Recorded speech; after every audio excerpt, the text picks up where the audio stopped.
Hai guys, balik lagi sama gue William Sudana. Dan hari ini kita akan ngebahas perjalanan tentang XAUSD untuk kira-kira seminggu ke depan. Dan buat kalian yang nonton video sebelumnya, ini kita ngelihat bahwa prediksi kita hampir tepat ya, 90% tepat lah, bahwa kita memprediksikan di video sebelumnya, gue bilang bahwa gold akan drop 700 pip ya kan. Tapi sekarang kita ngelihat ini gold udah drop sekitar 600 pip guys untuk minggu lalu sendiri gitu. Yang miss apa? Ya awalnya sih sebenarnya lebih ke gue ekspedisi dia akan naik dulu ya ke 2015 untuk ngambil R1 semester, tapi ternyata nggak terjadi. Yang terjadi malah dia langsung drop aja gitu, dengan kalau kita ngelihat ini sedikit busur di weekly, kemudian langsung dibabat sampai habis ke bawah nggak pakai ampun guys. Dan ternyata di sini kita ngelihat dia hampir nutup untuk fair value gap di weekly-nya, tapi belum, masih disisain dikit aja ya. Ini masih sisa dikit gitu.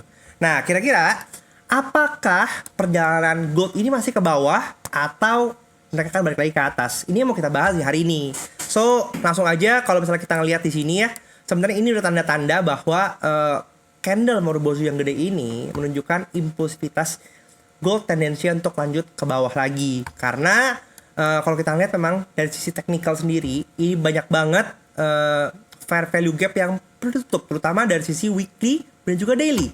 Ini kan dari sisi weekly-nya ya. Coba kalau kita tarik dulu ke month gitu, lihat lagi di sini, seperti yang gue udah pernah cerita ke kalian semua bahwa dari dulu sampai sekarang gitu ya, nggak pernah itu yang namanya gold itu ada tutup di atas 2000 ya kan. Dia selalu ada di bawah di 1990 gitu. Dia ke week ke 2000, kemudian turun lagi week dulu, turun lagi week 2000, turun lagi. Kenapa kayak gitu? Karena memang dari sisi valuasi, kalau kita selalu berpatokan gitu ya, bahwa harga emas itu kan nggak pernah perginya kemana-mana, selalu dia berpatokan terhadap harga pembandingnya, itu fiatnya sendiri gitu. Nah, kalau misalnya kita ngelihat makna dari emas yang mencapai harga $2000 per troy ounce, itu artinya apa? USD sendiri udah kehilangan 99% dari valuasinya sendiri gitu. Nah, ini yang kita mengacu kepada dulu waktu Bretton Woods, harga gold itu sekitar 20,76 ya per US dollar per troy ounce. Terus sekarang kita ngelihat udah di 2000, artinya apa? Udah kehilangan 99% value-nya USD. Dan yakin gua nggak mungkin pemerintah Amerika Serikat itu pasti mau gitu melihat mata uangnya terus terdevaluasi gitu. Makanya 2000 ini masih menjadi area yang sulit untuk ditembus gitu. Apakah mungkin gold masih mau ke 2000 lagi? Kalau untuk cuma setrika-setrika, jalan-jalan doang, masih mungkin aja. Tapi kalau misalnya untuk stay di atas 2000, kecil kemungkinannya gitu, untuk saat ini. Karena kalau kita lihat sendiri di sini, candle rejection, another rejection ya, tepat di 1944, ini sama-sama, ini 1944 ini menjadi area resisten untuk gold gitu ya. Lihat di chart monthly-nya. Ini di sini ada lagi 1991 dan 1984 gitu. Nah, ini jadi dia, kalau menurut gua dia akan lanjut ngarah ke bawah lagi nih guys. Gitu, oke? Turun ke weekly tadi kita lanjutin lagi. Di sini masih ada fair value gap, masih bawah di sini sampai berapa? Sampai 1849 ya di sini. Ini kan kalau yang hijau ini gue tandain sebagai fair value gap untuk daily. Tapi kalau misalnya weekly, ini sampai sini guys, 1848. Nanti kita lihat tanggal 8 itu ada apaan, oke? Kita turun lagi ke daily-nya. Daily sendiri ini masih sama dengan mapping yang kemarin ya, gitu, bahwa di sini akan lanjut bawah lagi. Kalau misalnya gue ngambil tarik deh, kira-kira mungkin pasti banyak yang berpikir bahwa gold nih lagi fase bullish kok.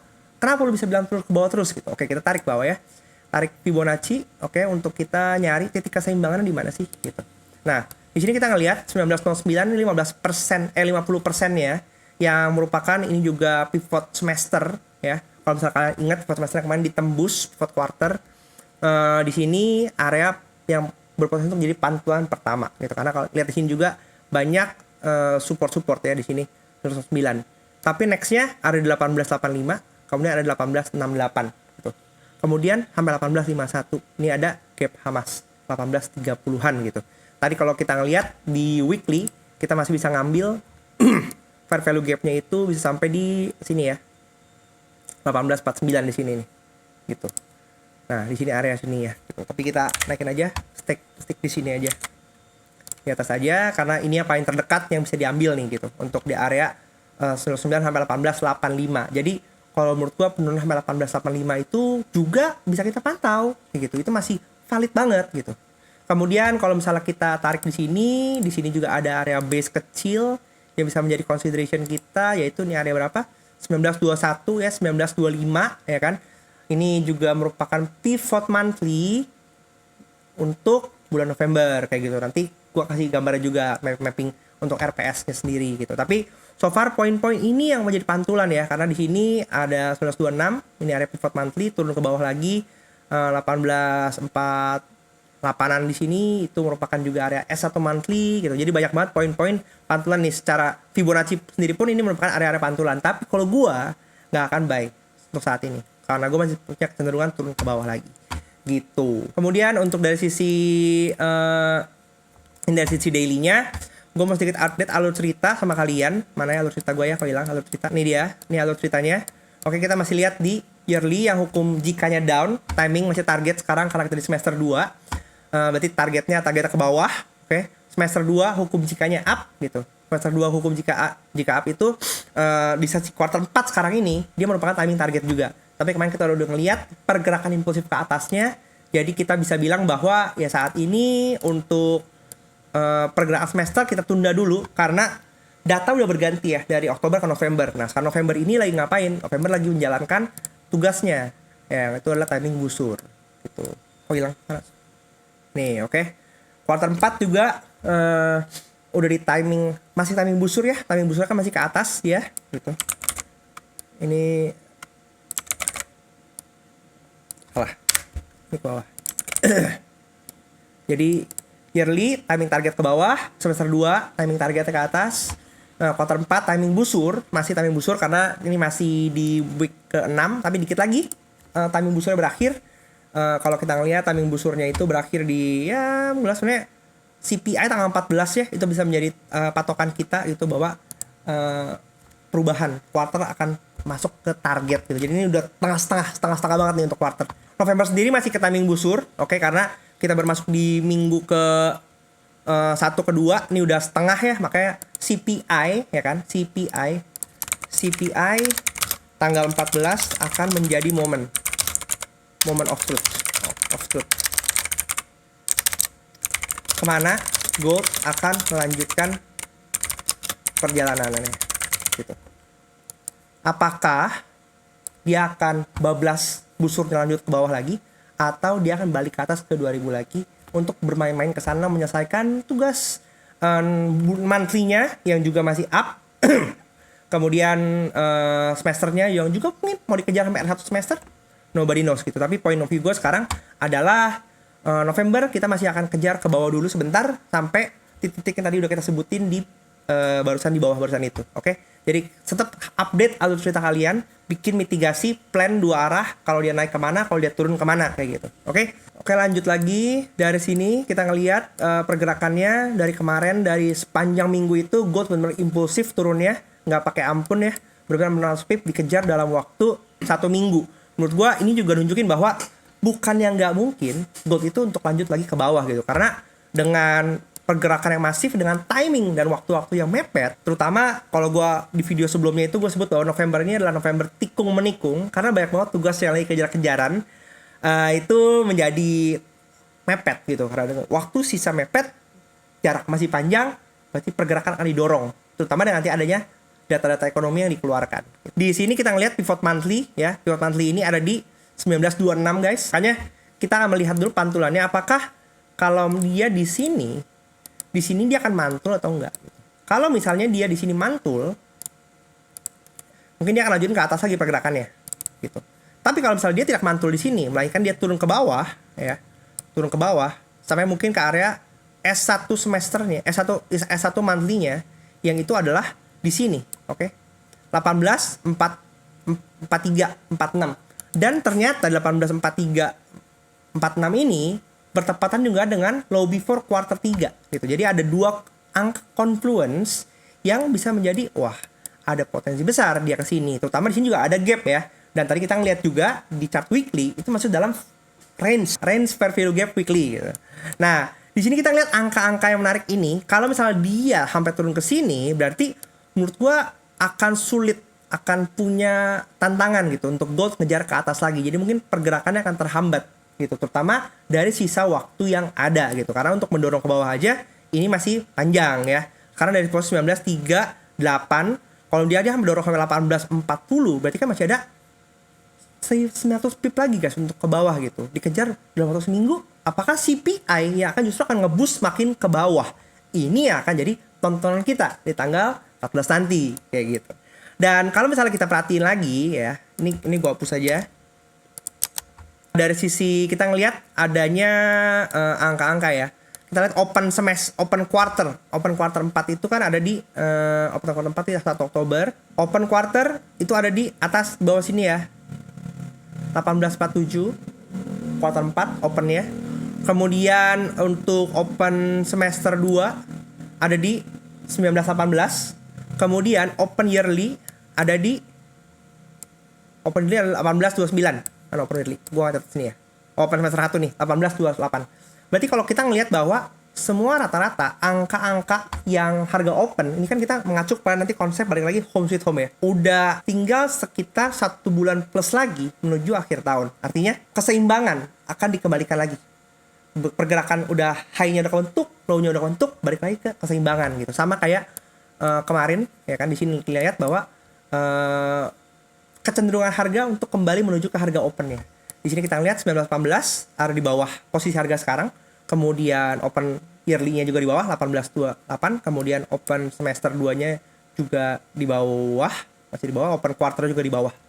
Jadi ini yang sebenarnya membuat gue semakin yakin harga pasti akan masih menuju ke bawah gitu kecenderungannya, karena rumahnya semua ada di bawah kayak gitu. Ya nggak semua orang percaya dengan konsep ini, tapi ini yang gue percaya bahwa Kopta mengikuti hukum keseimbangan dan ini akan keseimbangan ini akan dijaga. Di sini kita lihat bahwa makanya kecenderungan harga turun akan ke bawah seperti ini gitu. Tapi kita pantau sama-sama data day by day-nya supaya ada data pendukung gitu ya. Karena kita ngelihat dari sisi weekly yang sangat merah ini, kemudian banyak gap yang belum ditutup ya, ini menjadi kita membuat yakin bahwa ya keseimbangan itu akan terus berlangsung, terutama dengan ngelihat track record yang udah terjadi selama ini gitu ya. Oh ya, gue lupa bahas satu, bahwa kalau misalnya kita ngelihat bahwa ngomongin tentang home sweet home ya, kita lihat bahwa harga kemarin itu di harga Senin ya, harga Senin ini kan harganya di atas sini ya, 990 kan ya. Kemudian di Telegram gue sempat cerita bahwa ini hari Jumat sekarang kita punya dua opsi. Apakah Jumat ini akan mengejar HSH weekly-nya yang ada di atas, artinya dengan pergerakan Kamis kemarin yang dia itu udah nunjukin wah dia reversal, dia balik gitu ya, bikin up, sehingga hari Jumat hukum jikanya up ya kan, open di sini, open before di sini, open now-nya di sini 958. Tapi ternyata memang kalau kita ngelihat tugas home sweet home itu kan membantu pergerakan tugas selanjutnya gitu ya. Kalau misalnya dia close-nya di atas, artinya kan dia membuat posisi seperti ini ya kan. Nih, posisi seperti ini, dia akan membuat jarak makin jauh lagi. Tapi ternyata harga didorong ke bawah, kayak gitu. Harga didorong ke bawah, sehingga apa? Memang kita lihat kecenderungan harga untuk terus turun ke bawah. Itu dia nggak mau buang-buang waktu lagi untuk dia naik ke atas, gitu. Makanya harga didorong ke bawah terus supaya waktu yang ada bisa dimanfaatkan dengan cepat gitu. Ini kelihatan bahwa home sweet home-nya itu nggak ke atas tapi dorong ke bawah supaya lebih cepat pulang. Artinya tarikan dari time frame kakaknya itu lebih kuat daripada time frame weekly-nya sendiri. Gitu. Oke, lanjut kita dari sini kita akan masuk ke langsung aja chart manual supaya nggak panjang lebar. Oke. Di sini udah kita ngeliat chart manual seperti biasa, udah kita mappingin aja pergerakan untuk minggu depan berdasarkan data yang ada dan data snapshot di akhir minggu kemarin ya. Nah, di sini kita ngelihat bahwa posisi low before daily dan weekly sama. Artinya apa? Memang close weekly, low weekly itu terjadi di hari Jumat kemarin. Oke. Dengan batas weekly-nya paling tinggi 1992,97. Oke, high before-nya open di 1992. Di sini kita lihat ini batas trading range kita untuk minggu depan 92 sampai 32 600 pip ya. Kemudian dari sisi harga sekarang di 1938 guys. Nah, kalau kita lihat harga 1938, seberapa mungkin harga hari Senin itu dia akan membuat hukum jikanya up? Menurut gua sangat kecil ya, kecuali tiba-tiba ada bom luar biasa besar yang membuat gold lompat 600 pip. Tapi kalau lompatnya segitu jauh, ya probably yang ada posisi semua pasti rungkat kan. Jadi menurut gue sangat kecil kemungkinannya weekly akan berubah jadi hukum jikanya up. Jadi dia most likely tetap akan down, ya kan? Dengan posisi down artinya high before ini akan menjadi batas range trading range kita 92 yang tidak bisa dijebol gitu. Untuk menjebol 32,99 yang sebenarnya sangat dekat ya, hanya 60 pip jaraknya dari harga terakhir gitu. Makanya kita ngelihat di sini batas atas R1-nya di 85. Jadi batas busur weekly itu bisa kita lihat dari 59 sampai 85. Jadi kalau misalnya kita ngelihat bahwa apakah mungkin hari Senin akan naik dulu, yes bisa jadi naik dulu. Karena periode hari Senin sampai Rabu itu kan periode pembentukan busur weekly ya. Berarti dia akan harganya naik dulu. Makanya dari sisi 38 mungkin aja kalau sekarang posisinya gue asumsikan kita open di 39, dia masih daily-nya masih down ya kan. Ya dia bisa aja dia naik dulu untuk membentuk busur gitu. Nah, di sini kita bisa ngelihat juga di pivot di daily-nya sendiri ya dengan asumsi buka di 39 juga, high before di 60, pivotnya ada di 45 sampai 58. Jadi masih mungkin ya ini busur daily-nya dikejar nih. Jadi kalau misalnya kalian ya berpikir saya nyangkut di atas nih. Kalau menurut gua ini adalah momen untuk kalian bisa mengukur kenaikannya di mana nih. Kalau ini ada confluence R1 daily dan pivot weekly ya 5859. Mungkin ini bisa jadi harga tertinggi di minggu ini melihat pergerakan gold yang masih mau kejar ke bawah gitu. Kita lihat di weekly 1925 S1-nya. S1 weekly ini bertepatan dengan pivot monthly. Wah, dekat banget nih kan. Jadi ada kemungkinan 1925 dan 26 itu pasti dikunjungi gitu. Kemudian next-nya ada S2 weekly-nya di 1899, kemudian ada 1865 gitu nih S3-nya gitu ya. Sedangkan S1 monthly-nya ada 1844. Nah, ini angka-angka yang menjadi patokan kita nih. Tadi kan kita udah gambar juga di pivot di Fibonacci ya gitu. Nah, jadi kita bisa mengacu pada sini. Jangan lupa di S4 weekly ada 1832 juga yang merupakan area gap Hamas ya. Nah, jadi ada satu di sisi weekly-nya sendiri kita ngelihat support-supportnya ini support yang area-area yang menjadi area imbalances di fair value gap weekly. Jadi pantau area-area ini guys untuk kita lihat ya. Untuk busurnya sendiri kita bisa lihat 5859 atau kalau misalnya dia 12 sampai 60 pun masih aman ya. 970 masih aman. 985 pun masih aman gitu. Tapi gue ngelihat kayaknya akan sulit kecuali CPI-nya malah ke atas gitu. Jadi ini yang bisa jadi patokan kita untuk memantau. Lastly seperti biasa kita mau coba untuk lihat kalau misalnya kita membagi ya. Hari ini kan biasa kita ngatur range gitu ya. Sekarang kita ngelihat bahwa range saat ini ada paling tinggi di 2009. Oke. Range paling tinggi dari 2009. Ini gue paskan di sini aja. Oke. Ini adalah range semester kita. Dengan posisi yang kemarin itu gue masih lihat bahwa area 1736 itu bisa masih menjadi target untuk low dari yearly gitu. Kalau misalnya kita sekarang lihat low yearly ini ada 1810 ini gitu. Justru dengan sisa waktu yang ada kemungkinan ini kan akan jadi otomatis area di sini ya.